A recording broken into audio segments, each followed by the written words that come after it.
মনে রাখবেন ভাইয়েরা, এই পৃথিবীতে যতদিন আপনি আমি নিঃশ্বাস নিব, বদনাম লেগে থাকবে, পিছে টেনে নামানোর মানুষ লেগে থাকবে, আপনাকে অপমানিত করার মানুষ থাকবে, আপনার ক্ষতি করার মানুষ থাকবে। মনে রাখবেন, যাদের জীবনের সাথে এই সমস্ত সিচুয়েশন পরিচিত, আপনাদের উদ্দেশ্যে আমি ভাই হিসেবে একটা আবদার করে কথা বলে যাই, এই সমস্ত সিচুয়েশন সামনে আসলে কখনো মন ছোট করবেন না। কারণ বান্দা যাকে নামাতে চায়, সে বান্দা যদি ধৈর্য ধরে, তখন রব্বুল আলামিন দয়া করে সে বান্দাকে আবার উপরে তুলে দেয়। পৃথিবী যাকে কলঙ্কিত করতে চায় অন্যায়ভাবে, রব্বুল আলামিন তার ইজ্জত বাড়াই দেয়। পৃথিবী যার লস করতে চায়, রব্বুল আলামিন তার লাভ করে। সেজন্য সবসময় ধৈর্যের সাথে থাকবেন। কথার উত্তরে কথা দেওয়ার দরকার নাই, তো বললে কি হবে, ঝগড়াটা 2 কথা থেকে 4 কথা হয়ে মারামারি হয়ে যাবে, মামলা হবে, লাভের চাইতে লস বেশি। থাকেন না একটু চুপ করে, সয়ে যান না, একটু চুপ করে থাকেন না। আপনি না নবী রহমাতুল্লিল আলামিনের উম্মত, আপনি না নবী রহমাতুল্লিল আলামিনের উম্মত, যেই নবীকে আল্লাহ তাআলা এমন শান দিয়েছেন, যার কদম থাকতো জমিনে, হাত বাড়াই দিলে হাত চলে যেত জান্নাতের বাগানে। যেই নবীর দরবারে খাদেম বানিয়ে দিয়েছেন জিবরাইলের মতো ফেরেশতাকে, সেই নবী যখন তায়েবে গিয়েছেন, আঘাতের শিকার হয়েছেন, শরীর ব্যথা হয়েছে, তখন জিবরাইল এসে বলে, ইয়া রাসূলুল্লাহ, আল্লাহ পাঠিয়েছেন, আপনি হুকুম দিলেই সব তছনছ করে দিব। নবী বলে যে না, তারা তো অবুঝ, তারা তো বুঝে না, আমাকে চিনে না, আমি বদদুয়া দিতে আসি নাই, আমি তো নবী রহমাতুল্লিল আলামিন হয়ে এসেছি, রহমত দিতে এসেছি আল্লাহর পক্ষ থেকে। আল্লাহ বদদুয়া করার জায়গায় দোয়া করলেন, আল্লাহ ওনাদেরকে তুমি হেদায়েত দাও, ওনাদেরকে তুমি হেদায়েত দাও। যে মক্কায় নবীকে 1 সেকেন্ডের জন্য নিঃশ্বাস নিতে দেয় নাই ভালো করে, সেই নবী যখন মক্কা বিজয় করে কাবার সেহেনে আসলেন, কাবার সেহেনে দাঁড়ায় বলে, যারা আমাকে গালি দিয়েছো কোথায় তোমরা, যারা আমার রাস্তা বন্ধ করেছো কোথায় তোমরা, যারা আমার খাবার বন্ধ করেছো কোথায় তোমরা, যারা আমার সাথীদেরকে কষ্ট দিয়েছো, অপমান করেছো কোথায় তোমরা। সবাই তো ভয়ে পালিয়ে গিয়েছে, কারণ সবার চিন্তা ছিল যখন নবীজি যাচ্ছেন তখন 1 জন 2 জন 3 জন ছিল, যখন নবীজি আসছেন 10,000-এর উপরে সাহাবা। এবার হয়তো আব্দুল্লাহর ছেলে মুহাম্মদ সাল্লাল্লাহু আলাইহি ওয়াসাল্লাম আমাদেরকে সেই অতীতের কাজের প্রতিশোধ দিবে, সবার চিন্তা ধারণা এমন ছিল, ভয়ের মধ্যে ছিল। কিন্তু নবী সবার চিন্তাকে ভুল প্রমাণ করে মক্কার সেহেনে দাঁড়ায় বলে, যারা আমাকে কষ্ট দিয়েছো সবাইকে মাফ করে দিলাম, যারা গালি দিয়েছো সবাইকে মাফ করে দিলাম, যারা খাবার বন্ধ করে দিয়েছো সবাইকে মাফ করে দিলাম, যারা আমি নবীকে কষ্ট দিয়েছো সবাইকে আমি মাফ করে দিলাম। সুবহানাল্লাহ। আপনি সেই নবীর উম্মত, দেন না একটু বাইকে মাফ করে, কোনটাকে একটু মাফ করে দেন না।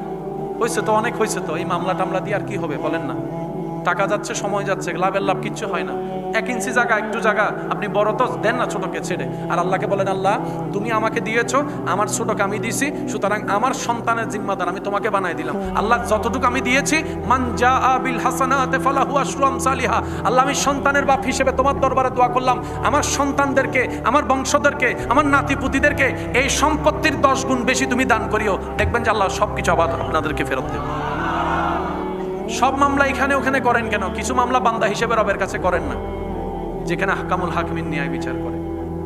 মাফ করে দেন, যারাই আপনাকে কষ্ট দেয় মাফ করে দেন। তাদের মাফ চাওয়ার দরকার নেই, আপনি মাফ করবেন কেন?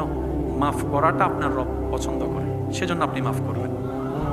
যে ক্ষমা করে আল্লাহ তাকে ক্ষমা করে। তা আমাদের গুনাহ আছে না নাই? একটু নাকি অনেক বেশি? নিজে মাফ পাওয়ার জন্য অন্যকে মাফ করে দেন।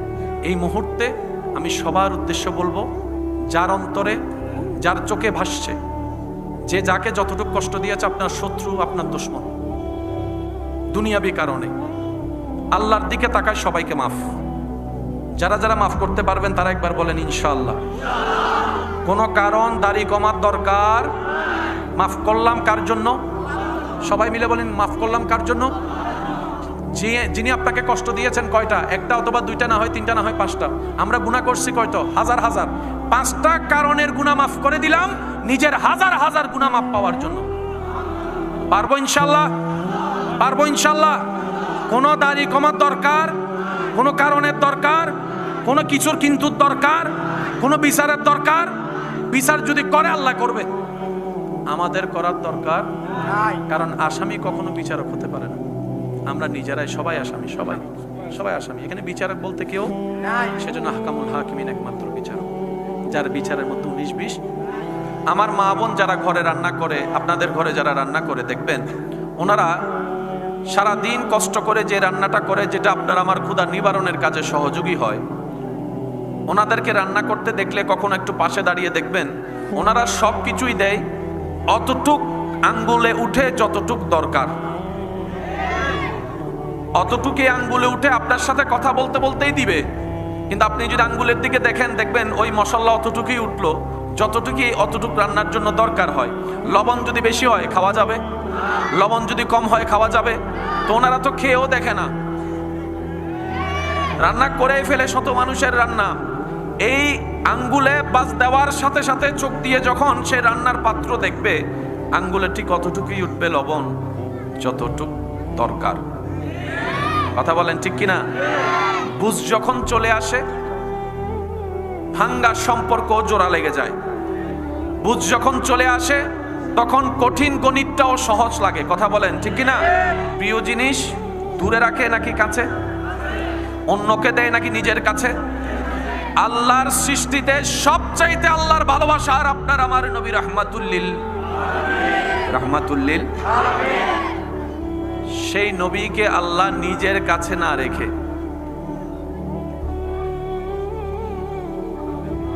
আমি শুনি নাই, আরো জোরে বলেন, আমাদেরকে দিয়ে দিছে। ধর আমার প্রিয় জিনিসটা লো, আরেকটু আস্তে করে বলেন সুবহানাল্লাহ, আরেকটু ছোট করে বলেন সুবহানাল্লাহ। আল্লাহ বানালেন আমাদের নবীকে সবার, পাঠালেন সবার। আল্লাহ শেষে যদি পাঠাবা, বানালা কেন আগে? বানাইলাই যেহেতু আগে, পাঠাইলা কেন শেষে?